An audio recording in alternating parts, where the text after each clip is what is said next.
All right, welcome back to the Iron Sights podcast. Here we are. I got Jimmy Prendergast today from Modern Athlete Strength. Jimmy, welcome to the show, my man. Scott, I really appreciate you having me on tonight. I look forward to chatting it up with you on everything strength and conditioning related. Yeah, this one, I cold called you guys. I was like, hey, I love what you're doing. I've been watching it for the better part of a year now. The stuff comes across as very practical, very just no nonsense. It's rooted in science, but it's also rooted in not just theory of application, in actual application across the board for the, and I hesitate to use this word, but I'm going to say it because people relate to it, and that is the tactical athlete. But I think more specifically, it hits home for folks that are high achievers and are trying to do a lot of things all the time. And that's very hard to communicate the message of how to do all the things all the time. And we're going to get deeper into this. And I don't think there's a lot of other folks that are doing it as well as you guys are. So I just want to say thank you for taking time out today, answering my email on that cold message, and being here with me today. I am stoked for this conversation. Absolutely, Scott. I really appreciate it. With Modern Athlete, we basically try to blend, if you think of like Rocky IV, the Ivan Drago, the Rocky Balboa. So you have the science and then the practicality of just blue collar hard work. That's what we try to do at Modern Athlete. So, well, yeah. See, that's what I mean. That's exactly the kind of thing I mean, because I think people can relate to. And again, we're going to get into some stuff today that, I don't want to lose people. And I said that before we started. We're going to talk some details, and I hope some of the coaches out there listening will be like, yes, that's what we need to be hearing more about. And those folks that are really just trying to do a good job all the time, with all the things that they do in their fitness, athletic, nutrition, endeavors, and trying to kind of be ready for everything at any time, can pick out the pieces that make the most sense for them without going too deep into the weeds. But I think it's important that we set a base for, kind of the level that we're talking from. So in that, let's just start. Tell me a little bit about you. I know very little about your total background. I know there was some time in strength and conditioning at the collegiate level. You have a whole team of guys. We're going to get into that. Just tell us about yourself, man. Get us on the same page. Absolutely, Scott. So I spent 13 years in college athletics. So if you know anything about college athletics, typically you do the route. If you want to get into college strength conditioning, you go to undergrad, you do your grad assistantship somewhere, and you kind of bounce around until you hopefully get a head strength and conditioning job. I was the complete opposite of that. I went to Hofstra University for my undergrad and then just fell in love. I went for exercise science.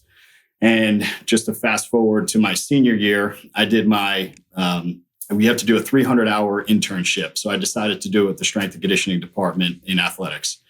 Absolutely fell in love with it. I always had a passion for the barbell, but never worked. I always played sports growing up, and I knew that could be a career path, but I just really didn't know anything about it. And that was my first experience with working with college athletes in Division I. So I worked with football, men's and women's lacrosse, and wrestling as an intern. And then I loved it so much that I decided to volunteer. I didn't have a job yet. So I just volunteered my time, worked with the head strength coach at the time, just kept picking his brain and just getting more experience coaching. Because there's definitely the value of, you have to have the science background, but nothing beats like just being in the trenches and actually getting your hands on people and coaching them and just getting the coach's eye. So super valuable from that standpoint. And then unfortunately in 2009, they dropped the football program at Hofstra University.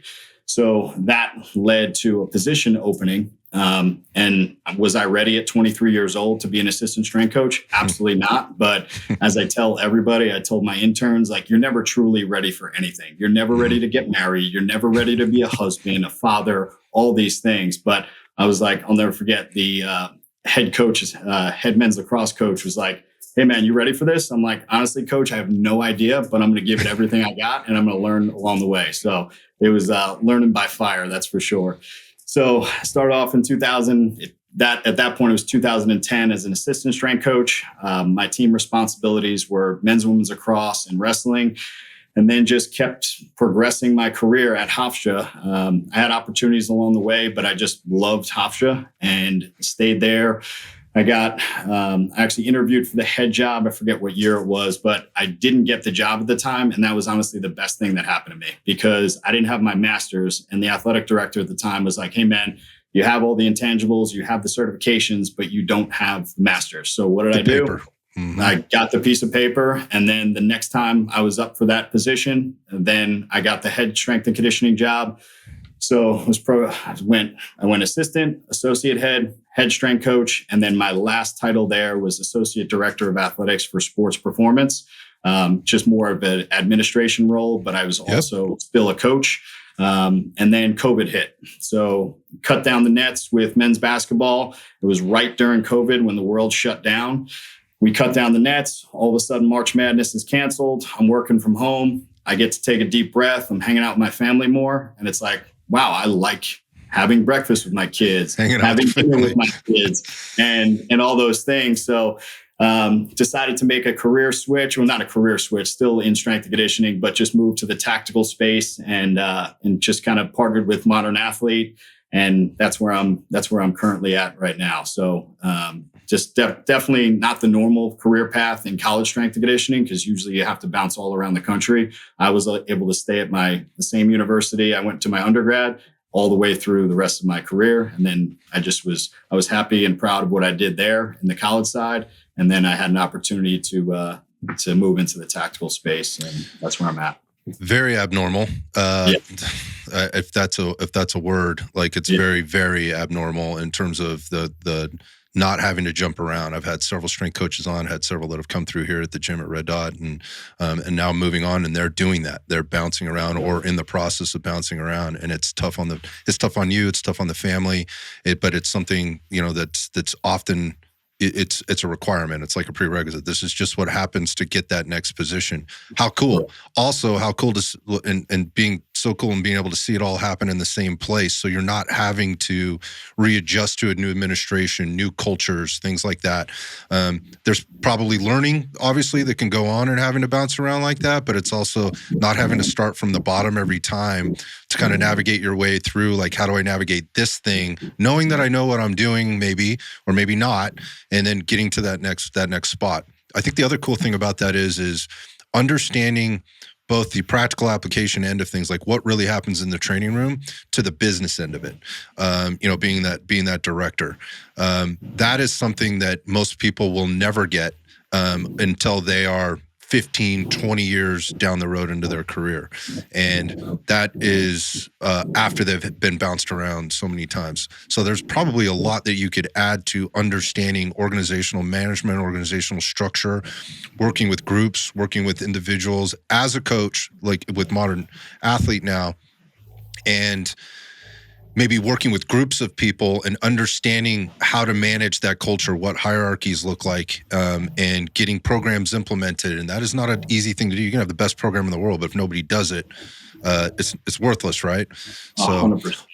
Yeah. I'll get off my soapbox on that and just kind of get into the transition into the tactical space. So what drives that, man? I mean, you're working in sports your whole life and kind of the civilian thing. What drives the transition outside of COVID, which, by the way, as negative as that whole period of time was for so many people, myself included, the things that came out of that on the positive back end, and the change that it forces or drove. Very cool. So here we are at Modern Strength. But what was the linchpin there? What brought you over? So I always had a passion and I always had a respect for police, fire, military, first responders in general. So Modern Athlete was just a good fit from that standpoint of just getting to work with all populations. And that was really my driving factor, and family being number one, just a little bit more work-life balance. So that was the biggest driving factor, and just a new challenge for me, because again, I could have stayed at the college setting my entire career, but I was at a point where I got young kids. I'm like, well, let's try something new. And we moved out of state. And again, you just got to bet on yourself. And I'm a big fan of that. So I love that. I'm going to figure this out. Bet on yourself. That's to anybody out there. If you're on the fence about anything, and you're not sure, we only got one shot at this merry-go-round of life. Just bet on yourself and you'll come out the other side the right way. So I believe that 100%. I believe that 100%. It's the same thing I did. People thought I was some people thought I was crazy. Some people congratulated me. Some people looked at me funny and just said good luck. And I didn't know where I was going. I didn't know what the hell I was doing. I just did it. Okay, so get into the tactical space. So for you at the time, and this connection that you've made with these other guys, talk about that team a little bit and what you're and who are these individuals and where are you guys coming from?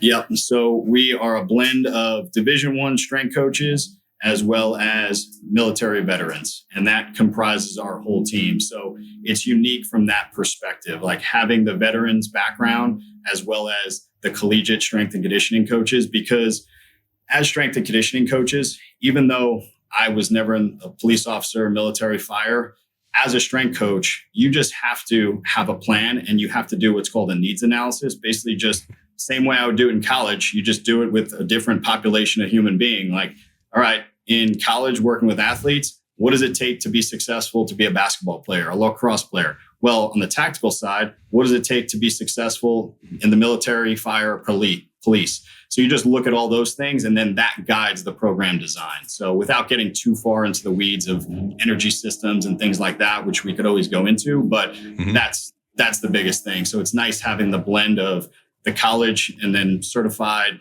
obviously college degrees and all those things, but then having the military background is huge as well. Yeah. So I'm just going to give us a pause for a second. It figures the lawnmower would start outside right when we get started. I apologize. No, it's all right, man. We can't ever control for everything. Hang tight just a sec. See if he's making another pass. Yeah, of course. How big is his yard? That's a good question. It depends on who it is. Gets across the street. Hopefully it goes to the damn backyard. Just turned off. There we go. Okay. All right. So the piece there about bringing these folks together from all these different things or all these different backgrounds. So what I didn't hear you say was that we're trying to take what we learned from coaching college football athletes to the strength and conditioning room with somebody that's operating in a military environment, right? Whatever their job is, right? And we're asking those guys to do a lot of different things. If you go back over to football, you've got what? You've got your linemen, you've got your running backs and linebackers, you've got your receivers and your defensive backs, you've got your quarterback. And while they're all foundationally doing the same things, there's a bunch of very different things that have to happen for each one of those athletes in order to make them good at whatever it is that their job is on the field, right? Cool. And we're also looking at from a seasonal basis, like where are they in their career, right? Their career path, what foundations they already have underneath them, what do we need to improve, what maybe can we do less of with this particular person? And then we're finding these gaps maybe or deficiencies, and we're trying to improve on those, all while managing big group of people. Right. So there's a lot of things going on there versus moving over to, again, the military, where depending on who you're working with and what they're doing, let's just be honest, they have a lot of things to do. They have to be good at a lot of things. It's not just one thing. They may have a specialty, right? But they have to be good at everything. Can we agree on that? 100% agree. 100%. The other thing we're not dealing with is a season. Right. This could happen at any time, any place where I have to be out for a day, 2 days, a week, months on end, which obviously throws a wrinkle into how you program for people and how they should be or can be training based on their circumstance. So I don't think that's probably news to most people out there, but I think it gets lost in looking back or reaching back for programming that worked for a particular athlete at some point. And it makes sense. This guy got big, strong, and fast doing this programming at this point in his career or his timeline or whatever. We're not taking that and trying to adopt that to this particular audience that you have. And so when we talk about that audience, let's just be specific, like as specific as we can be. Who are these guys? Who are these people? Who are the people that you're coaching and you're training? So it's a mixture. We have police, we have firefighters, we have military, all of those things. And each job has a unique mission set, if you want to say, or just job responsibilities and qualities. So we have to, if you look at training as just a giant pie chart, there's only so much time, right? Mm-hmm. So we need to work on mobility and injury prevention. We need to work on strength. We need to work on power and all these things. In college, it's very canned and structured. Like you mentioned, like you have your off season, your early off season, your late off season, your preseason, your in season. Wipe that slate clean for the tactical population because there's no set season for them. So that's where I gravitate towards more of a total body model, and we can talk further about program design and things like that. But because you have to work on multiple qualities because you don't have the luxury of time. So that's the time being the sometimes the most restrictive factor.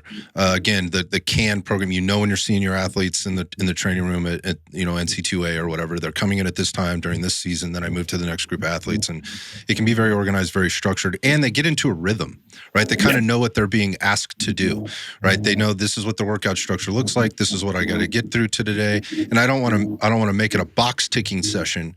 But sometimes it can turn into that. And sometimes that's good for the coaches. Like, okay, these guys know they're going to get in, they're going to get the work done. If I broke them into groups, I know there's the high achievers. I never have to worry about them. There's the guys in the middle that need a little extra eyes on or a little help, maybe more programming adjustments because they're making advancements or not, right? Kind of thing. And then you have the people that you have to chase around and light fires and keep them off their cell phones or, from whatever. Correct. Versus the current community that you're working in, is it the same or is it different?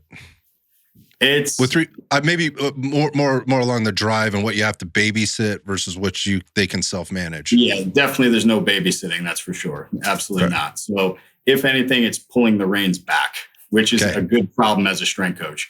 Yeah. Whereas sometimes in college, obviously you sometimes have to be the thermostat in the room, like with your athletes. If it's a 5:30 in the morning workout, you have to create that energy. With the population that I work with and the team that I work with, I don't have to set that thermostat. That thermostat's already juiced up, so I don't have to worry about that. So, which is fine. Which is fine when you're a 23-year-old strength coach, but by the time you get to be a 33-year-old or a 43-year-old strength coach, that's a little tough to contrive on a daily basis. So yes. I feel that, which is part of my draw to working with that population as well, is because really what we just got to do is we got to point them in the right direction, right, and just make sure they stay pointed in the right direction, which can be a challenge, and we'll get to that a little bit. Yeah. But just going back to the entrance into this, like, what was the biggest? Was there any shockers? Like when you got into, wow, this is much different and this is how, I didn't realize this. Was there anything that like really hit you in the side of the head going, man, I need to rethink some things here or look at things differently? Yeah, definitely.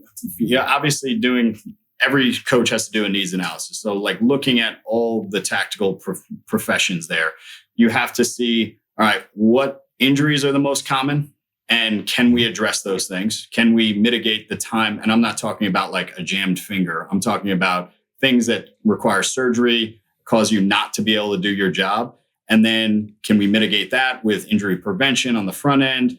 And then what energy systems or what qualities do they need to be successful? If somebody needs to ruck a long distance, well, how's their aerobic capacity? How is their lower body strength? Because all research supports that. If you have good lower body strength, then that's going to carry over to rucking as well as your aerobic system. So it really just depends on the particular population, but it's really doing a needs analysis, just like I did in college. But now there's no national championship that we're training for. It's literally just trying to get this individual ready or this team ready for whatever they have to do in their job. So is it fair to say you're not only doing that, but you're also trying to keep them ready at the same time? Oh, 100%. 100%. Like, especially because I'm not 23 years old anymore. I'm 39. And the individuals I work with are not 20 years old either. So they may only be in their 30s, but they're not sitting at a desk for their job and have no mileage. We're talking about like a 5-year-old truck, but it's got 300,000 miles on it. And we got to keep this thing going. And we may have to just make adjustments here and there to make this thing as most efficient as possible. So it's really just playing the long game. That's really important. So I love that. And it's looking back at the history, obviously. So in terms of these athletes versus previous athletes in previous life, right? Is it fair to say that a lot of these people, these clients had to peak for something or were training for something very specific for a lot of years of their life. And now they're finding themselves in this new zone of, well, I had to get ready for basic, then I had to get ready for selection. And then there were different parts of the selection that I knew I needed to be ready for, depending on maybe which branch I'm in or what team I'm trying out for or whatever else. Like, I know this one, I'm gonna be running for like 6 months straight. So I need to get my run capacity up, right? And this one, I know I'm gonna be swimming days on end, right? So I need to get my swimming capacity up. My point being is their focus for 10 years was, maybe it's a little less, maybe it's more like 5 to 7 years, was about getting through these different parts or these different processes and being ready for those. And now they're not stuck, but now they found themselves in this spot where it's like, oh, I don't have to swim as much. I don't need to run as much. It's not about getting as big and beefy as I possibly can. And you're nodding your head. So, I think we're probably on the same page here. 100%. But I guess my question in this is like you coming into this and doing this needs analysis and then going, okay, here's what this guy needs. How was that stuff being received, right? When you're going, hey, you don't need to run as much, or you need to work on your capacity, right? Your power. And they've never heard this before, right? Like This is going to be brand new news for them.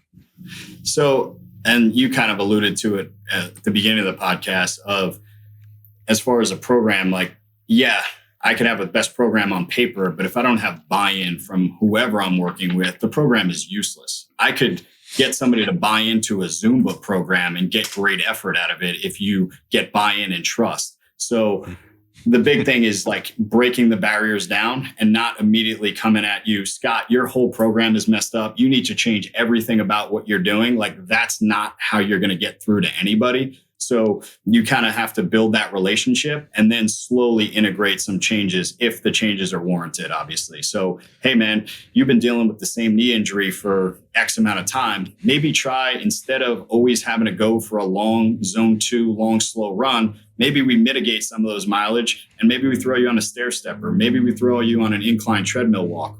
And then we slowly kind of make changes in their program. And then there's more trust. And then eventually you fully have the keys to the car and you can run with it. So, so I've talked about this previously. If you follow our social media, like, relationships are huge regardless. And that's what I've learned is and all strength coaches, if you work with individuals, like, you should be mastering human relationships.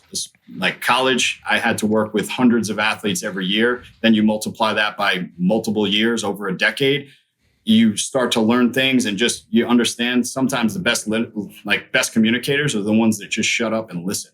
So A lot of it is just listening, taking in feedback, and then we can get somewhere from a program design standpoint. So that's my belief system there. Yeah, you answered my question in that statement, and that is building the relationship and getting the keys to the car takes the communication and being patient. I wonder, as a coach, if at the beginning or even now, where you're forced to make compromises because you're asking them to make a compromise at some level, right? I need you to, maybe we try doing less of this and a little bit more of this.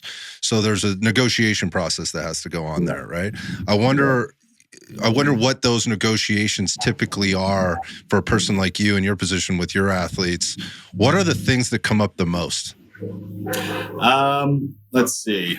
Things that like you mentioned the zone 2 running. Like, maybe we run less. Whoa, dude. Like, I've been running for the last 10 years. Like, this is just what I do. Like, and I know it works because I'm in great shape as a result of it. Yeah. And you might not be arguing that, but at the same time, like, what is it taking away from? Where's the interference, which we'll talk about in a second? Yeah, I would say one of the big ones is getting people over and this is a simple one, but everybody, I don't know about you, Scott, but when I started strength training myself back in high school and even grade school, like when I first started doing push-ups and sit-ups, I found the Arnold Schwarzenegger Encyclopedia of Bodybuilding. Like, It was upper body day. You had chest, tris, back buys, all that stuff. So that works. That worked for me for years. Scott, I'm sure you did the same similar model. You haven't lived unless you've done or have that book. Yeah, man. Absolutely. Still in my library. So just getting them to change their thought process on looking at a training program. And I'm biased because I run total body training. I typically, if you were to ask me like, what's my bread and butter template? It's a 3-day-a-week total body training split. And we can go further into why I do that. But if you were to look at it from without strength and conditioning experience and eyes, you'd be like, well, this doesn't make sense. I'm doing a squat, I'm doing a bench press pattern or something like that. And then I'm doing some jumps. Like that doesn't make sense. I'm not doing my chest back or whatever the split is. So that is one of the tough ones to get people over is we're not training for mirror muscles, like training for availability. You want to be healthy and available. And we've talked about this before. A byproduct of good training, you'll get aesthetic results. So if you buy in and you're consistent and move the dirt every single week and over time, like results don't happen in a 4-week training block. Results happen by stacking days, weeks, months, years. Like, hey, you want to squat 400 pounds? Put a bar on your back for a decade straight. You'll figure some things out. So yeah, exactly. So yeah, I think that's one of the big ones is just getting people to open their minds to not having to do body part splits to get results. Because every man out there, if they strength train or do some form of training, they still want to look good. Like, so you can still look good and be on more of a total body, more athletic type program. So I think that's really the message that I try to get out to a lot of people is that. And you can throw in some arms and bicep curls, triceps, because that's the thing too, is like that stuff is always going to be done. Like even if I give somebody 3 days a week total body, it's not pulling teeth to get them to go on a Saturday to do some arms, whereas like if I didn't throw in single leg training, they're probably not going to do that on their own. So that's my other thought process there as well. So it's giving them what they need and what they want at the same time and figuring out how to do that, circling back to the importance of the relationship, building trust, and then showing them a result. So what I hear you talking about, total body, 3 days a week, hitting all the energy systems. We've alluded to all that stuff. What we're talking about is a concurrent programming where we are trying to get all the things done and really work all these systems. We're trying to stay strong or get stronger. We're trying to put on mass or maintain mass. We are trying to improve our aerobic capacity. We're trying to build power, not in that order, by the way, but just we're trying to build that power and maintain that power that we have. That is asking somebody to do a lot of things, which is going to look much different than probably what it took for them to put on all that mass that they had or get that aerobic capacity that they've achieved over that time. And that's where the gray starts to come in and it gets fuzzy. The other thing you mentioned there was the consistency part. And all these programs, whether it's a running program, a bodybuilding program, whatever, it all works. If you do it and you stay consistent on it, it will yield a result. That starts to get really cloudy when you start to put it all together because what you think you're doing and what you're trying to achieve, going back to needs and goals analysis, is not always the thing. So let's talk about concurrent programming philosophy and then methodology. And we can go into the weeds here for sure a little bit because I think this is important for people to hear. Yeah, no, absolutely. So, excuse me. So concurrent training is just raising all qualities at once. You may have different focus. Like you can still have, the way I describe it is like you can have goal A, B, and C. So let's say it's a strength goal, a hypertrophy goal, and a conditioning goal. You can work all qualities within a training program. A lot of people think, hey, I'm going to do this 12-week block of training and it's got to be all hypertrophy so I get as big as possible in these 12 weeks. Yes, that does work. But for a tactical professional, there's a lot of things you got to balance. One, your job, you're not sitting behind a desk. And you have to be ready at all times. So you don't have the luxury of that 12-week block of hypertrophy. You could get called to do X, Y, and Z physical demanding things. So that's why I gravitate towards like that concurrent model of you're working strength, you're working power, you're working hypertrophy, and you're working conditioning. Are you training like a power lifter, a bodybuilder, and a ultra runner at the same time? No, but you could still run, you could still lift, you could still jump, you could still do Olympic movements all in the same program. And the way I program my cycles, I'll have one particular focus, but I'm not neglecting anything along the way. So maybe my percentages for my main movement, my squat, bench, and deadlift are more strength focused, but maybe my accessory movements are more hypertrophy or higher volume movements. And then I'll still have jumps. And I'm a big fan of change of direction because if you don't use it, you lose it. So I think I've seen on social media, one of the things like after 30, like no point of the Nobody population does sprints. So, but then you see any tactical professional, you see it all over social media, like a cop having to chase after somebody. Well, if he doesn't do that in training, maybe he blows out a hamstring and that person gets away, or a military professional, like same thing. So I'm a big fan of just microdosing it. It's not the same volume that I trained. I'm not trying to train somebody to improve their 40-yard dash like they're getting ready for a combine, but you shouldn't just be doing long, slow distance running and then expect to sprint if you have to run to anything in your job. So that's why I like all qualities, because again, you want to be more injury resilient, which is the end goal. Because I forget what strength coach said it, but it's one of my favorite quotes. The best ability is availability.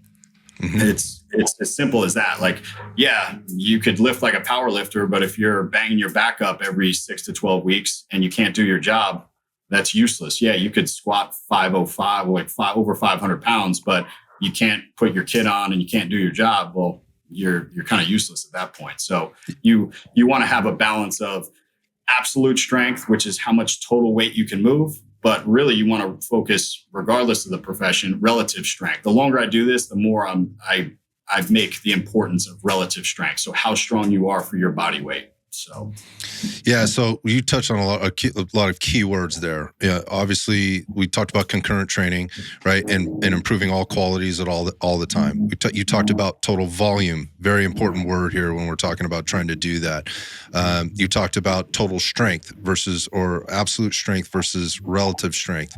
These are words that I think people understand, right, to some degree, but they don't understand how they fit together, and particularly in concurrent programming, which is, again, going to be often challenged by time, which was another thing we were talking about there. Like, how do I get all this done in the time that I have to do it in? And I think it's like college athletes, you might have those guys for 2 hours, 3 or 4 days a week, right? Where you got, and it maybe sometimes in the gym, and you may be taking them out onto the field or the track or whatever their court, whatever it is that they're doing to do specific things. You just, most people that have a job or are busy, right, or working shifts, or again, could get deployed at whatever moment for however period of time. They don't have the luxury of that time.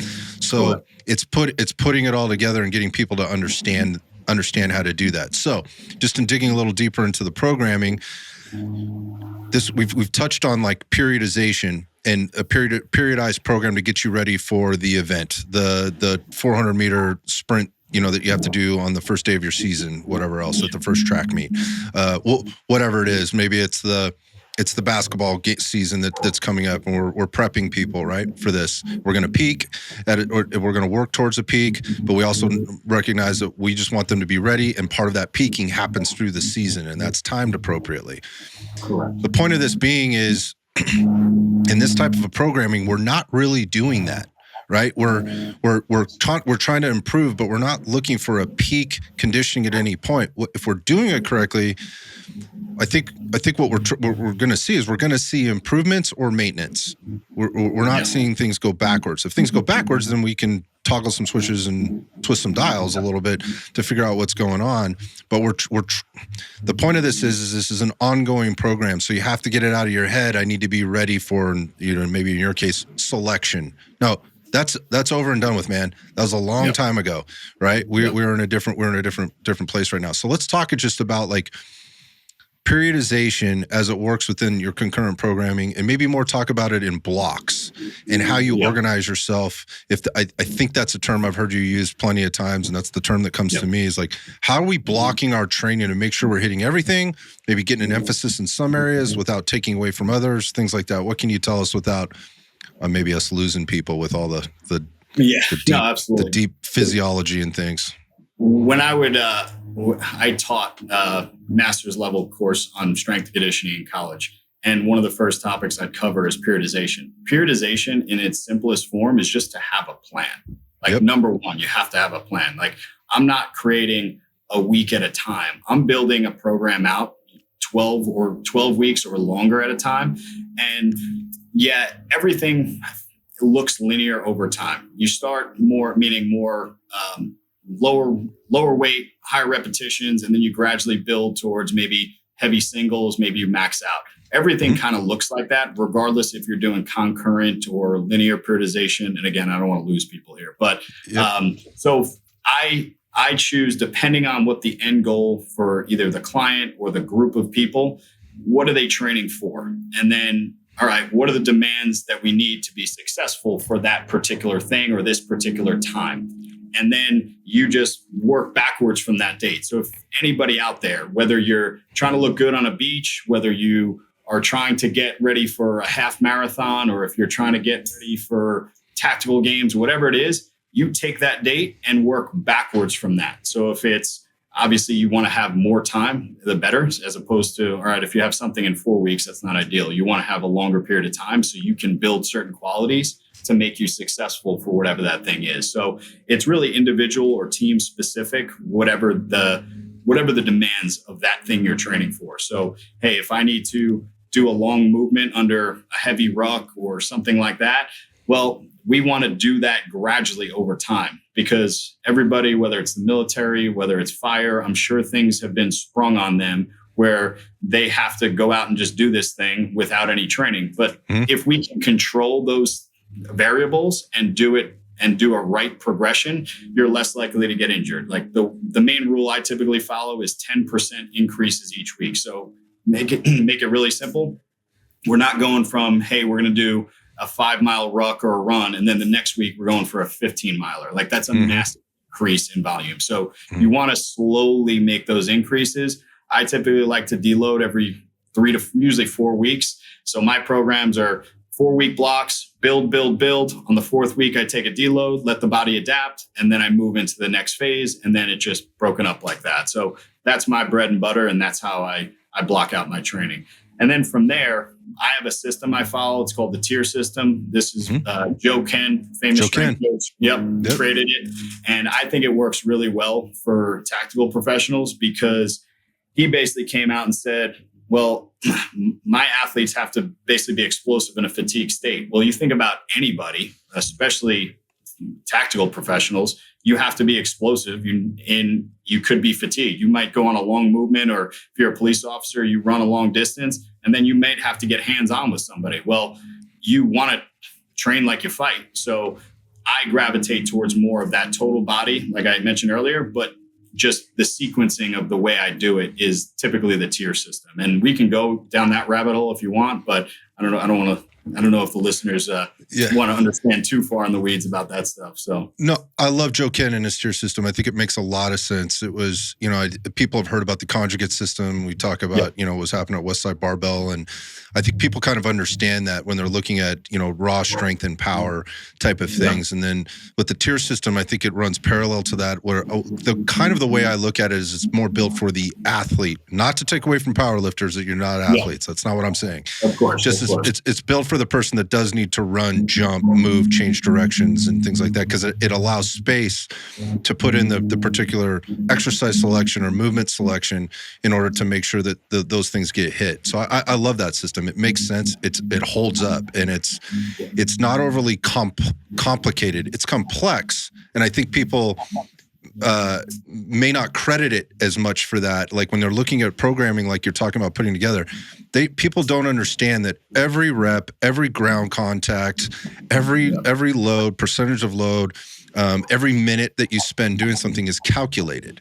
And it's not just about throwing a bunch of stuff together on different days and expecting to get, a good result from that. It's the calculated impact of all of those things. And that goes back to the understanding the science, having the background that you've had, but also seeing it in application. It's not just theory. It's like, how does this actually show up for the athletes. Absolutely. Because the tier system is not a program. It's just a sequencing of exercises. And that's what a lot of people think, like, oh, the tier system is a program. No, you as the coach has to do the programming. Tier system is just the structure. And then you can plug and play for whatever your population is. You brought up earlier about athletes having a long block of time. Actually, college athletics has helped me with the individuals I work with now, because I would have a team come in at 6, and then I'd have another team on the hour every hour until they went to class. So I had to be really efficient with my time, which has then helped me. And that's why I've just kind of developed the tier system and then made tweaks to it to work with the population, because we have to fit a lot in a short amount of time. Because as you mentioned, like, everybody who's doing our programs, they have jobs, they have families, they have all these things that they're juggling. And training is one piece of that pie. So we want to, if my workout goes over an hour, I'm not happy. Like, I want you to be as efficient as possible with that time. And just because I do the 3 days total body lift, we're doing conditioning on those other days as well. So Let's say it's Monday, Wednesday, Friday lift, Tuesday, Thursday, Saturday conditioning. Conditioning could be if the group of individuals needs run improvement, maybe it's 400 meter repeats, 800 meter repeats, things like that. Maybe it's you need ruck improvement. All right. So that Saturday, instead of being a long run, it's going to be a ruck progression there. Maybe it's work capacity. Maybe you throw work capacity circuits in for conditioning. If your job requires, most people in the tactical profession, you have to carry heavy things for long distances. So we're going to do that in training. I'm a huge fan of carries. With the tactical population, I think everybody should be doing some sort of carry and variants of carry. So low carries being farmers carries, high carries being like shoulder carries, even overhead, as I try to tax the system, because not only are you getting good grip strength, because that's, I think, an under trained quality, because a lot of people just, you don't know what you don't know. Like, yeah, I'm going to do some grip. I'm going to get the hand grippers and do some grippers. Yeah, that's one piece of it, but there's a system to that. And I think it's important to have a system to the way you operate, because then your athletes understand your system. Like, all right, every Monday, my athletes know they're going to do a squat, some sort of upper body movement, some sort of lower body movement. And they know Wednesday is going to look a certain way. Friday is going to look a certain way. What people sometimes, like, this is also getting the message across. Like, I'm not one to just switch things up for the sake of change. Like, I'm not going to say, oh, we're going to do something completely different the next week. First of all, it's tough on the coach. And then that's not good training. Like, there's a difference between working out and training. Training has a purpose, a structure, an end goal. Working out is just fluff, and I'm just checking the box at what is it, Globo Gym or whatever the gyms are out there. So, yeah, we talked about the checking the box. So I think a lot of people are out there looking for the right program that checks the box for them, which ultimately checks all the boxes for them. And over the years, there's people have been highly involved in some of these things. Like, again, this is the answer for me. Things like, well, first off, I'll use this word that's just it's sort of new maybe in the last year or so, that I think it's gotten a lot of popularity, and that is the hybrid athlete. And in a sense, that's kind of what you're talking about. You're good at a lot of things, right? I think that's what hybrid athlete means, but it's a buzzword now, and it gets Instagram likes, and there's a hashtag for it, shit like that. So, okay. So we're talking about being hybrid, but there's been things that people have adopted in terms of quote unquote programming, and I use that word loosely, that they've gotten a good result from. When I say that, their body looks better, they're stronger, they're leaner, they have more capacity, they have more power. Things like CrossFit, and now we're seeing, High Rocks has been around for a little bit, but it's kind of taken the world by storm, especially with what's going on with High Rocks. So, or with CrossFit in terms of an entity. So I say all that to say this, like, the guys that you work with, or the folks that you work with, I'm sure there's men and women out there. I use that word kind of loosely as well. I'm sure they've had experiences with these things, and I'm sure they've seen some results from these things. And to me, that's one of the challenges that I have, is I've never been as in good a shape as I was when I was doing CrossFit regularly or consistently. Yep. Where does that fit into the equation with your population, and how do you overcome that and bridge the gap between, yeah, I get it, but we're talking about things differently now. What can you tell me? So the first thing is just being open-minded. Like, you get people, and I respect certain aspects of CrossFit. I think it got a lot of people into just training with a barbell, men and women, Oh, yeah. like trying different movements, trying athletic-based movements. But the hybrid athlete is just a well-balanced program. Like, that's really what it should be. Like, we're training not just in one plane, meaning squat, bench, and deadlift, single plane, like, as whether you're an athlete, whether it's jujitsu, whether it's a tactical professional, if you're doing your job, you're not just in this fixed path. So regardless if it's CrossFit or what we do and what you do, like, train outside the box of just these canned, like, just set what's called sagittal plane movements, and get outside that. Train multiple movement patterns, multiple planes of motion, and you got to just try it. And then you'll realize, like, wow, there's a set plan to this. It's not just throwing stuff at the wall and seeing if it sticks. There's a purpose behind everything you do. And that's how it should be.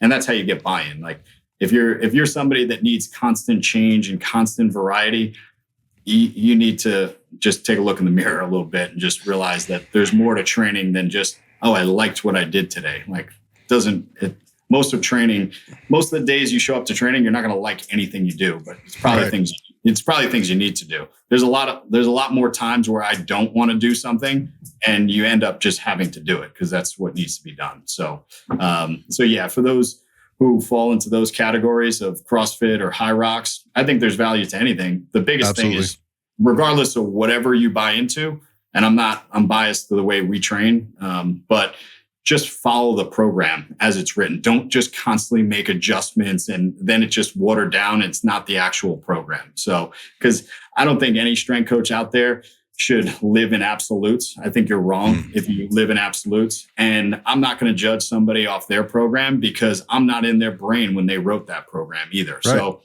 I respect anybody who's in the strength and conditioning field. If you're putting yourself out there and you are putting together, obviously there's certain rules you should follow. Like, there's certain things there's principles. Yeah. There's principles. But if you're following those principles, I'm not going to judge somebody on their program if they have their rhyme or reason. But every coach out there, if an athlete on one of my teams or an individual has a question about their program of why, I should be able to, I'm doing them a disservice if I don't answer that why. So every coach out there should be able to justify why they put something on a piece of paper or an app or anything. Like, have your why to doing what you're doing. So, yeah, I love that. That's a major principle, right? That should not be violated by any coach. So it's funny you were saying there about the mirror and that thing, for me, that thing dictating a lot of really kind of weird training decisions. Like, I'm not seeing outwardly, aesthetically, the results I want to see. So this brings me back to, well, like we talk about High Rocks and CrossFit, like the testing process or the check-in process. Like, what am I actually getting accomplished here? And there, most of the time, it's going to be like an event. Like, you either, and that event can be looked at in the micro, the macro, or the meso, right? Was I the leader on the board today? Like, in this particular workout? Did I make the qualifier for the regionals, or whatever the competitions are? Or did I podium when I finally got to the thing? Again, going back through the micro, meso, macro thing, or macro, meso thing. And at no point do you really know if you're better until you get there, right? And you do that test, and it's being evaluated kind of like on a leaderboard. Did I beat the other guy? There's not, in my experience, there isn't, and there's some great, that's a blanket statement. Let me retract. And I'll say this: I've known some really, really great CrossFit coaches, like super knowledgeable, super sharp folks that do a much better job than others. That's what you're going to get in the strength and conditioning world, period, across the board. But let's talk about the programming, how it's put together, and how you're doing check-ins. Like, what are you mentioned, like, there's a deload in there, but what about like a testing process? How, as an athlete on one of your programs, am I checking in to see, I want to trust you, bro, and I'm doing this, like, I'm doing your program, but how do I know? Okay, I'm a little leaner, but I've been leaner on CrossFit, right? Kind of thing. So how do you program that in?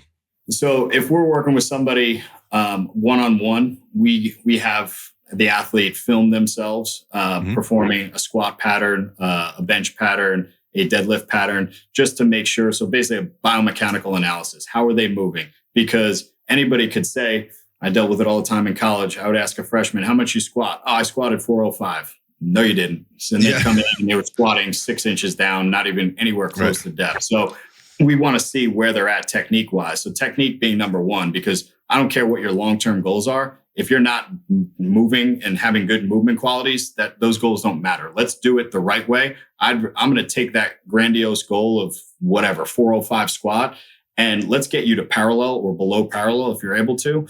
And let's set the baseline. And then we build the foundation from there. Because I'm a big believer, as most people are in strength and conditioning, of technique. So let's look at your technique first, and then we build out the program. So if it's one-on-one, what is your end goal for 12 weeks or longer? If I'm working with somebody not 6, 9, 12 months out, depending on what they're training for. Some athletes, I have one guy right now working one-on-one. He's training for a tactical games. I know we're working together for the next year, and that's his end state. So the qualities for that are going to look a little different than somebody going to the police academy or whatever it may be. So along the way, I'll have check-ins, whether it's ruck performance for somebody, whether it's, hey, we need to improve your mile time, mile and a half time, whatever your standard is. And we'll have check-ins along the way. So, because not everything works for everybody. So there's not one size fits all. Yeah, principles obviously makes the most sense to follow principles, but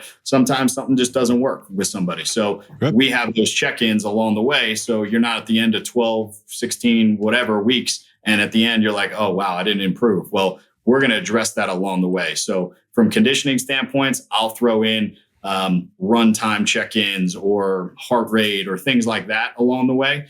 If on the strength side, I'll do open sets, meaning we're going to do a max set of at 90% and see what your rep test is. And if you're above a certain threshold, hey, we're going to increase your training max based on how you did at a particular percentage. So you don't necessarily have to test. Yeah, we'll do 1 rep maxes, absolutely. But there's ways to check in along the way during a cycle without having like a standard testing day, if that makes sense. So it makes perfect sense. It's music to my ears. That's what I thought I would get from you. And so you can build this into the program. So 100%. On that heavy strength day, it's a push day, right? We're bench pressing or squatting or whatever we're doing, right? Yeah. It's built into that workout. And it's not just, we just decided to throw this in today. The previous workouts to that planned for this, and the workouts that come after that have also planned for this as well. It's not just the wad of the day that we throw in there. It's calculated, and it's part of the program. So you don't have to take another day to do this or know, like, I'm going in for my max squat session today.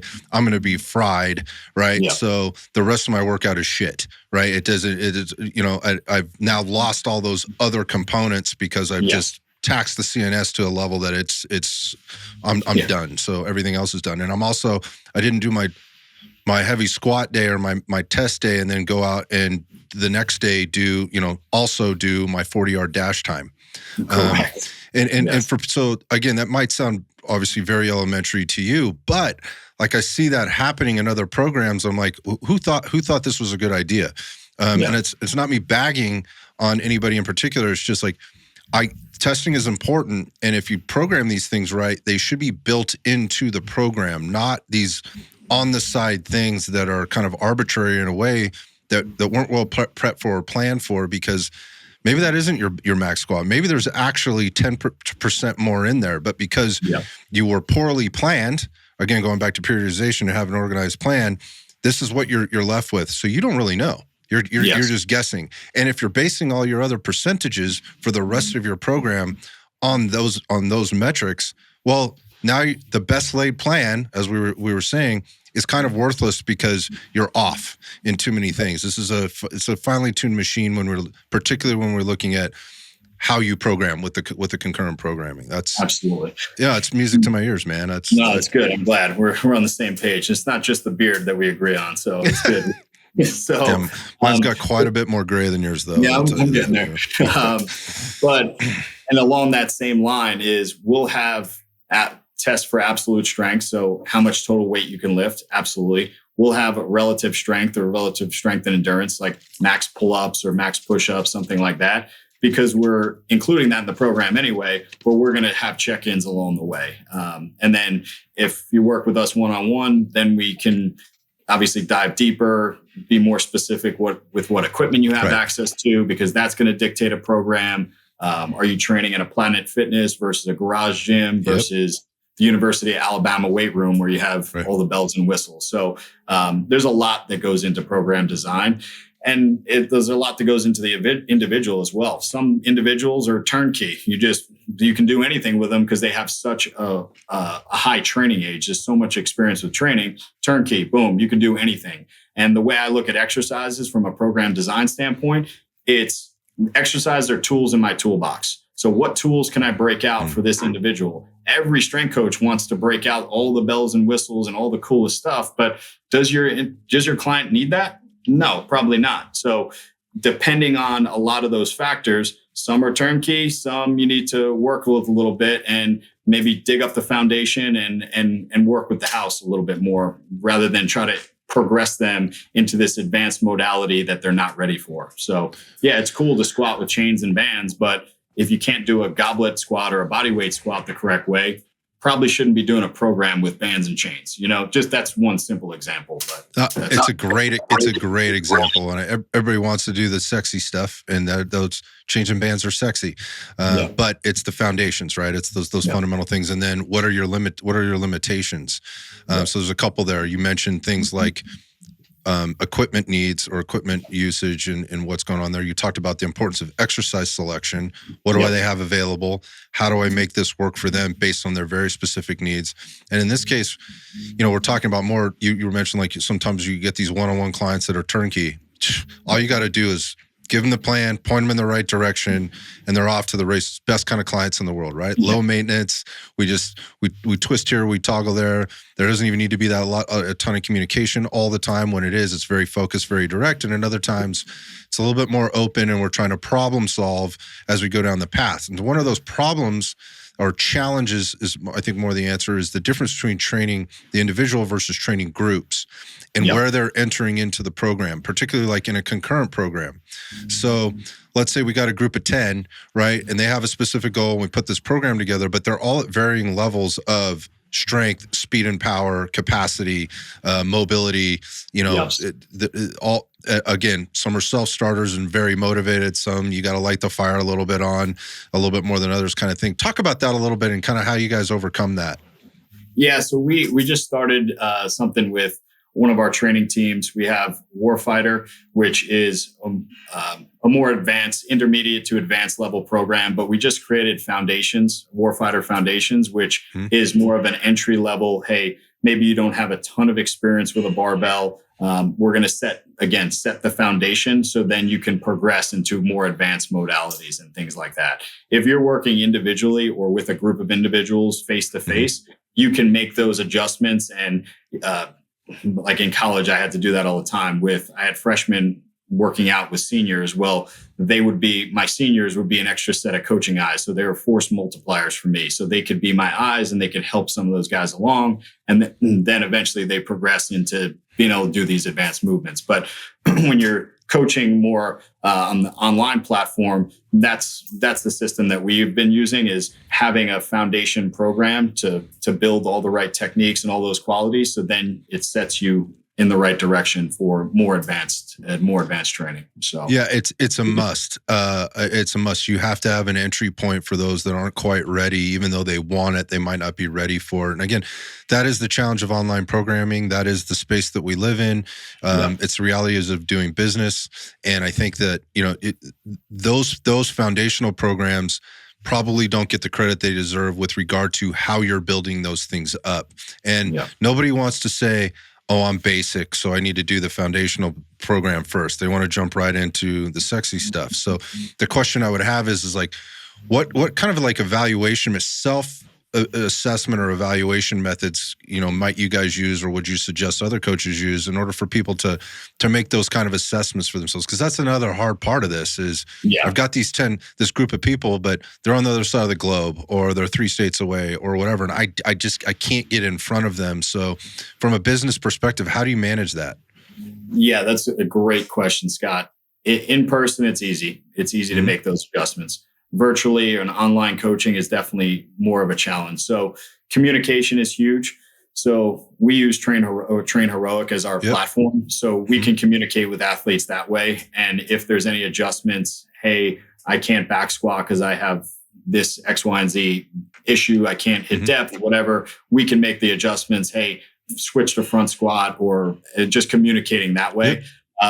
One-on-one, it's easier, even if it's virtual or online, because then we can have the athletes send videos of their technique. We know what equipment they have access to. So again, going back to the tools in the toolbox, if I'm working with somebody in their garage gym, it hinders some of my tools that I can tap into. So it's really just communication. And as much as we can get videos of the athletes training, because again, we do biomechanical analysis. So we know their squat pattern, their bench pattern, their hinge patterns are where they need to be, because that's going to dictate where we can go with them after that. So, but yeah, I agree. Like working with a large group of individuals online, it is a challenge. And that's why having a forum there where they can ask questions, or we can make in the notes to make this adjustment. Hey, if you don't have a belt squat, I'm just using that as an example.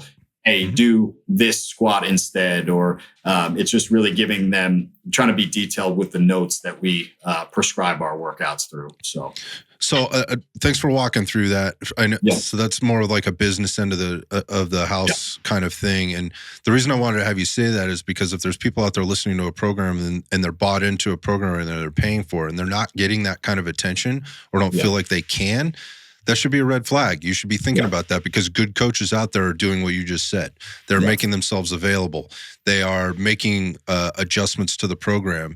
And so in that same thread, I wonder how much of your time during the day is spent doing that versus the sexy programming stuff, right? Or the one-on-one interaction is just managing all of the things that your clients need on a regular basis through those types of processes. Yeah. So that's a great point. Both types of clients make you better. So the guy that's turnkey, that can do everything, he's going to make you better. He or she's going to make you better, because that's where you have to get more creative, because it's a lot harder to get that individual strong, because most likely they've been training for 10 plus years. Whereas the new lifter, new to strength training, it's easy to get results. If any strength coaches out there, they love working with the new person, because I don't like the word newbie gains, but you're going to get results for a longer period of time without having to get too creative. They just got to execute. But they give you different challenges. So the more advanced athlete, you have to get more detailed with the program design, whereas the new lifter, you have to get more detailed with coaching technique and execution. That is sometimes very challenging. One of the hardest things for a strength coach to do, and I'm sure any strength coach listening to this can agree, is teaching somebody how to hip hinge. Meaning, like, those you guys don't know out there, like doing an RDL. It may seem easy if you know how to do it, but try teaching somebody who's never done it, and just bend your knees and bend at the waist. If you can't do that, you really can't do anything in the weight room. You can't deadlift, you can't clean, you can't pick up a dumbbell, you can't pick up something for a farmer's carry. Like, need to know how to brace your body. So working with those individuals who can't do that, that makes you better from that standpoint, because certain coaching cues work for some people. Some coaching cues work for other people. Some don't work at all. And you really got to get creative. So both sides of the aisle make you better as a coach. And that's what makes it fun. Yeah, it's a great point. And yes, you're right. I agree with you 100%. The hinge is the hardest thing. Even when they're standing right in front of you, you got to have like 10 solutions to that explanation, right? 100%. And to that problem. And now you're trying to do that with somebody online, go ahead and put a factor of 10x on that. When you can't get your hands on them, or they're limited to equipment, or there's a communication barrier there or something like that. I couldn't agree with you more. And the point, again, this just reinforces my point of the importance of having a coach that you're not just getting a program from, but getting some very specific feedback on as the program goes by. It's really easy. No, it's not that easy. It's easy to sell a program. It's much harder to keep somebody on that program and keep them getting the results. So I want to go back to something you said there about the newbie gains versus we're talking about training age here, and going back to like patience levels and getting buy-in, and I think the value increases the higher your training age is with a good coach. And I mean, the value for the coach's value goes way up and conversely, so does at the same time, so does the value of the program itself, right? Yes. Because now I'm looking at some very, very much more specific things. We're going back to toggling switches and twisting dials.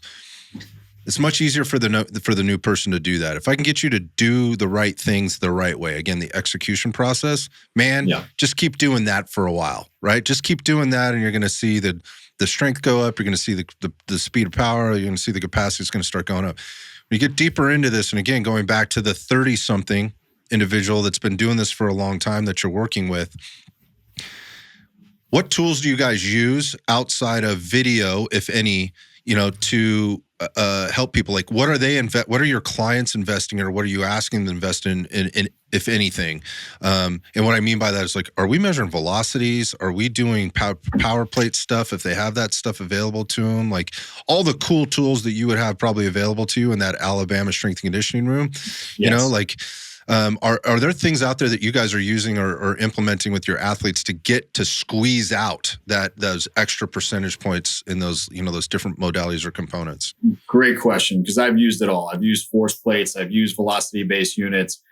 If the individual, whether if they're on their training team or if we're coaching them one-on-one, if they have access, that's one of the first questions I ask. Like, what do you have at your disposal? Like, what do you have? If they have velocity-based units, I will 100% use them, and I will teach them how to implement it in training. Like, I will prescribe velocities instead of percentages or whatever it may be. And that could be a whole nother podcast talking That's a whole nother conversation. Yes, you're right. But it really just depends on what they have access to. Not a lot of people have access to velocity-based units. I would use them a lot more. In college, I used them a ton because we had them.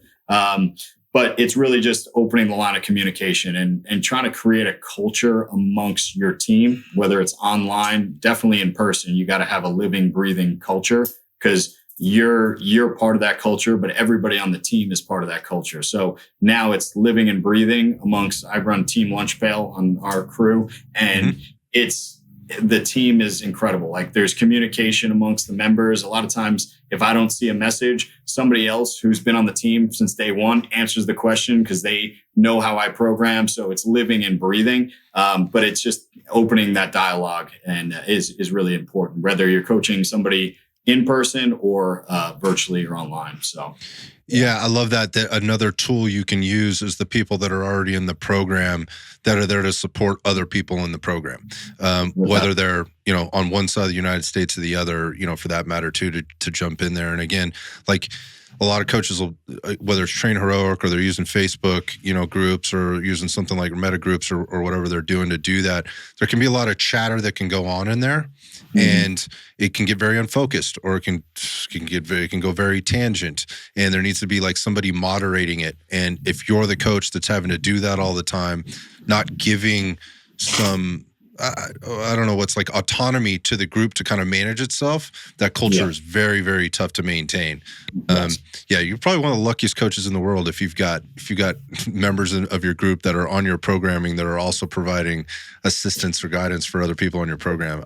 That's a tough thing to do, man. That's all to you. I don't know how you're doing that, but good work. Yeah, trying. It's credit to the team. So that was just some business end questions, just some kind of how you're managing your groups. I think it's important for people to hear from the coach, like, what are they actually getting from the coach? And it's not just programming, but it's it's not just your knowledge and what goes on the paper, what gets uploaded into the app, but it's the other things that make the program work, that make the program successful. So you mentioned, like, you got these two different programs. There was the foundational program.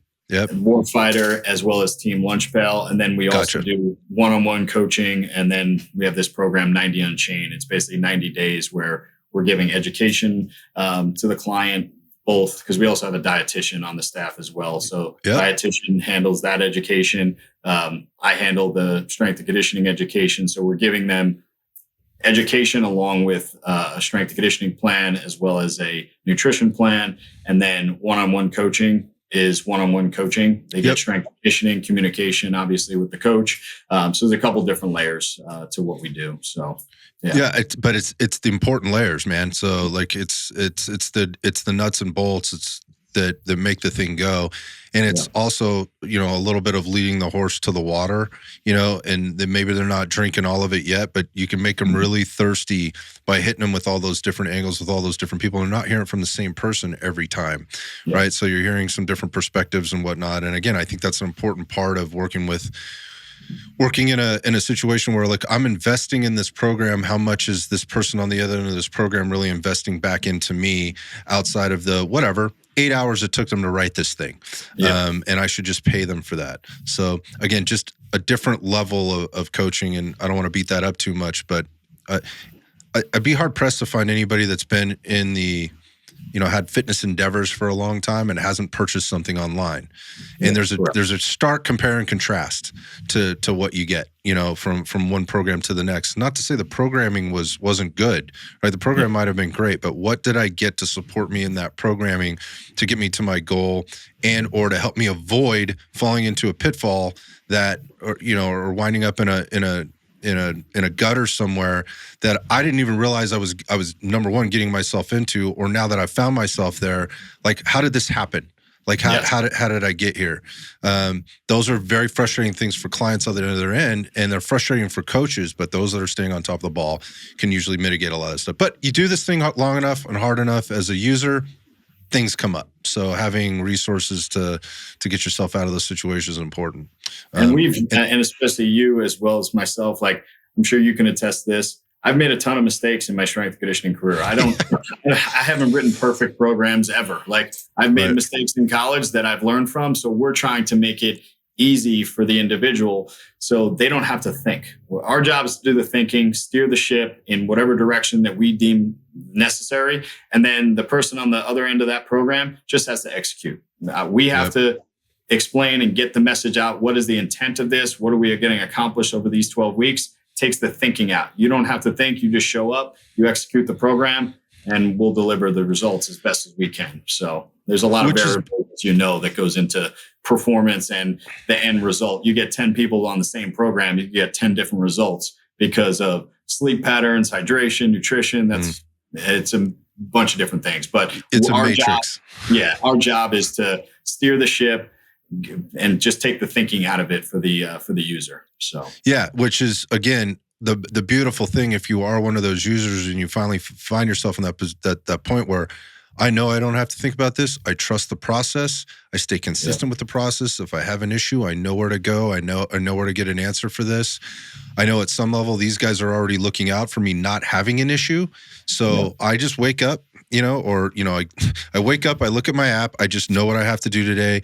I have an hour out of my day. If I just do this and get through today, what I need to do tomorrow will be there for me, and I can get through that on top of all the other stuff that I have to do during the day, on my job, at home with the family, with the kids, trying to have a life, pay bills, all that other stuff. That's the beauty in getting the right kind of programming from the right people. So here's a kind of a tangent question, and that is, every strength and conditioning coach I know finds himself in a rabbit hole on something multiple times in their career, right? Where they get really fired up about something. They really dig into, I need to know more about this, right? At this point, like, there's this new research that's come out, or my buddy over here has been doing these things and getting these interesting results. Anything on your plate or on the modern athlete plate for the team where there's like, we're really fired up about this right now. We're exploring it more. We've been talking about it a lot. Anything you can share? So I'm trying to think, a topic in strength and conditioning that I've been going in the weeds about, really just trying to hone my craft and figure out, now that I got my structure and my system down, and again, Joe Kim to thank for the tier system. I've just messed with it a little differently. Just trying to hone in on that and just get creative with, all right, if I have this structuring system, how can I add different progressions, regressions to the same structure? So how I can build that out to the most advanced model possible, but then all the way down to the person who's never touched a weight before. So it's as a strength coach, there's a lot of things that get in front of people, especially now with social media. So it's our job to kind of sift through it. But everything comes in waves. Things were popular 10 years ago. They don't get popular. They go out and then they come back in. Like zone two, I remember getting in strength conditioning, zone two training. You'd always see zone two, and then you'd see a skinny, like cross country runner. Don't do zone two. Now zone two is back and back with a vengeance of like, that's what you have to do. And I agree with it because I was guilty of it myself. I lifted a ton and didn't do a ton of conditioning, just tried to eat and lift as much as possible. But if you want to do this for a long period of time and play the long game, you're going to need conditioning no matter what. Whether you're a power lifter, if you're a power lifter, you don't need to be necessarily trying to train for an ultra marathon, but you have to do some sort of conditioning because the better conditioned you are, the better you're going to recover from those strength training sessions, which will allow you to train and do the things you want to do that much more effectively. So I know it kind of went off on a tangent there, but it's just, so it just keep staying up with the research. And again, like I mentioned earlier, when we started the podcast, we try to blend the Dolph Lundgren or the Ivan Drago, I should say, from Rocky IV and the Rocky Balboa, because I'm a big fan of like blue collar, just get it done, hard work, but blending that together with the science. And I think that's how you get a well executed program, because I think sometimes you need to grab a sledgehammer and hit a tire, and sometimes you need to be hooked up to a heart rate monitor and running a specific heart rate zone for your training. So it's blending those two together is really my belief system as far as training as a whole. So I love that. It's coming out from a couple different angles, but I think I don't know if it was today or yesterday, I saw a really good post that you guys put up on Instagram about the argument or the debate between the scientist and the bro science guy, right? The dude with the degree versus the bro science guy. And maybe you just talk about that for just a little bit, and we'll kind of start to wrap this up. But I love that post because it hit some really key points that it kind of made me chuckle and go, I like this. It's the same way I would argue with somebody going if you're training for a particular event, whether it's powerlifting, an endurance event, those are cases where you need to go all in. But like as a whole, you need balance. So like I mentioned earlier about the balance with conditioning and strength and everything like that. Same goes for the bro science as well as the science, like the actual research science, is you have to have under the bar experience as a strength coach, but you also have to have the science back to support it as well. Like certain things are going to, like Louis Simmons, who's godfather of strength and conditioning, he was doing chains and bands before they were even researched. So technically that would be called bro science because he was figuring it out in the gym and it was working for him. So I'm going to push the threshold myself and try things out. Maybe not with my clients yet, but if it works, you can call it bro science, but like there's something to be said about under the bar experience. So you can't be a strength coach that just reads research and has no experience. I'm not saying you have to be a power lifter, squat 500 pounds, all those things, but as a strength and conditioning coach, you got to practice what you preach and sharpen your sword every single day, because we've said it before, like your body's your business card. So practice what you preach and have the blend of the science-based principles, but under the bar experience, and blend those things together. Yeah, bro science, like whatever methodology out there, but I don't kind of get caught up in it too much, but I think it's just blending the two together. So I love that. It was a great explanation, and there's value in everything. Just like we were saying before in terms of different programming, and again, having a basis of knowledge in order to get to understand where's that bro scientist coming from, and at the same time on the more the research science side of things, like what this bro scientist is saying here isn't altogether wrong. There may be missing some detail here, and maybe it's slightly misunderstood, but in the end, it works itself out here. So yes, like this does work. And again, that time under the barbell, whatever it is, the time under the bar, that will show that ends up showing itself, whether you like it or you don't. This does work to some extent. I think it's when you start that works really well in the world of bodybuilding, I think we owe a lot of things to bodybuilders for teaching people how to get bigger and stronger, Absolutely. right? They get that. Powerlifting, same thing. Like, you don't have to have an exercise science master's degree or whatever it is to be a very successful, individual with bodybuilding and help other people do it. At the same time, like, when we start getting into this concurrent programming and you start managing all those things, and you just talked about like the importance of aerobic training as it relates back to power and strength training from a recovery perspective, just an overall conditioning perspective in order to do this for the long term and longevity. Ask a bodybuilder about aerobic versus alactic training and see what you get. And that'll expose some things right there, because there is a lot of science behind this. And again, it's a wheel and it turns and things go away for a while, but almost 30 years now, it always comes back around. Fundamentally, we understand things pretty well. We're always going to understand a little bit of new stuff as it comes up, but fundamentally, those principles do not change. They stay the same, right? There's maybe you could squeeze a little bit here, you squeeze a little bit there, and somebody's going to write a post or an article or do a podcast on something spectacular and raise some eyebrows. But at the end of the day, it's the basic stuff, and you need to understand it at a basic level. So my question in this would be, when you're out there, you mentioned Joe Ken, love that, love his book, love that stuff, that system. Who else? Like, where do you guys go?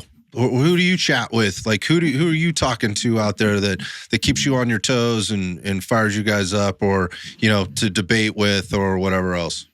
I try to leave no stone unturned. So it could be, and again, going back to exercise or tools in the toolbox. Well, philosophies are tools in the toolbox as well. So as a strength coach, I'm going to have some bodybuilding techniques in my program. I'm going to have some powerlifting techniques in my program, or program styles. I'm going to have Olympic lifting kind of methodology in there. So I'm trying to everybody steals. Yeah, every coach out there has something. So you're trying to get information from all these domains and then blend them into your program. And I think that's what makes a good coach, because certain things of Louis Simmons, like Westside Barbell, may not work for the population that I work with, but I can steal some principles from him. Same thing from Olympic lifting. I can steal some principles and put them in my program. So I try to leave no stone unturned. I have colleagues in the field, obviously connecting with you. I'm going to be picking your brain a ton after this, even more. So you're going to be one of the guys I'd be reaching out to. But I still have colleagues in college athletics that I talk to daily, and I'm trying to pick their brain, because I can't be at every single conference. I can't read all the research out there. I'm just reaching out to my network of strength coaches, and there's a lot of people that put good stuff out there. But I try to leave no stone unturned and try to find good information everywhere. So I love that. Well, that's exactly how I found you. And the reason why I reached out to you, because I needed to have this conversation. And I can't thank you enough for taking the time out to do that. You guys responded super fast and came on. I mean, this is the stuff that gets me fired up. It's the whole reason for the show, is to make those connections and hopefully broaden that network to where other coaches see, oh my God, there's another great coach out there. This is somebody that I should be following or should be reaching out to, and also hearing straight out of your mouth that's exactly what you're looking for. Like, hey, like I'm trying to learn from everybody that I possibly can,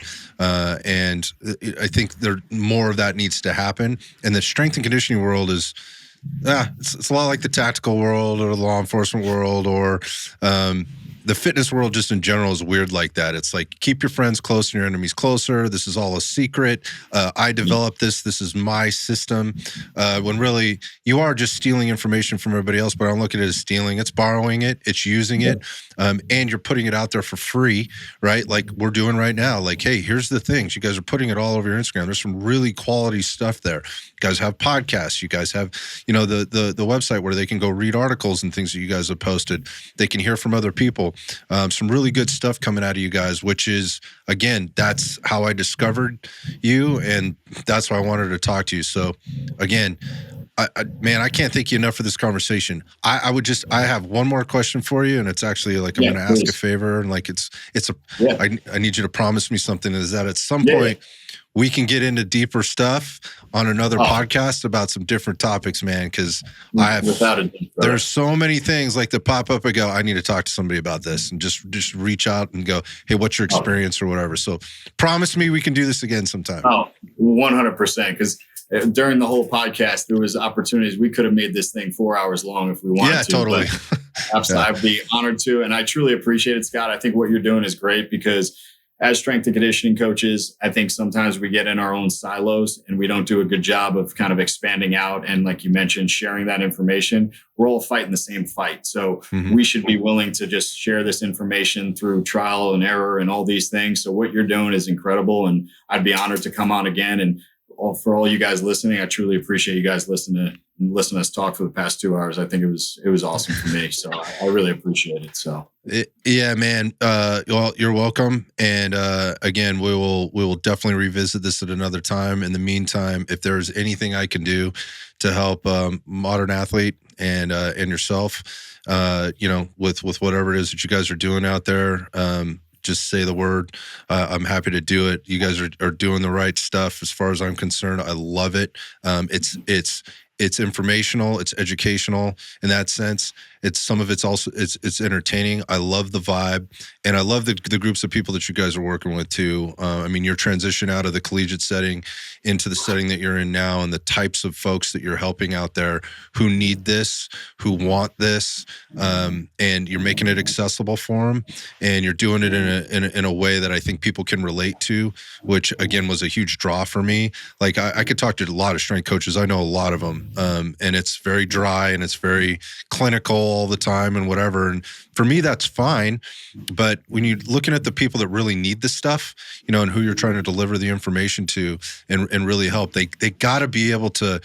They got to be able to take this in and kind of churn it around a little bit and pick the pieces out. And you guys do a really excellent job of putting that out there. So keep doing that, man. Keep doing that.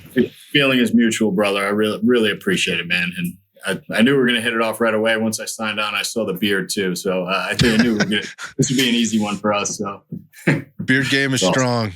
All right, well, keep that up, man. Again, thanks again for your time, and I will look forward to the next one. And I hope the folks that listened and made it through this hour and 26 minutes do too. So thanks very much, man. Thanks, Take care. Take care.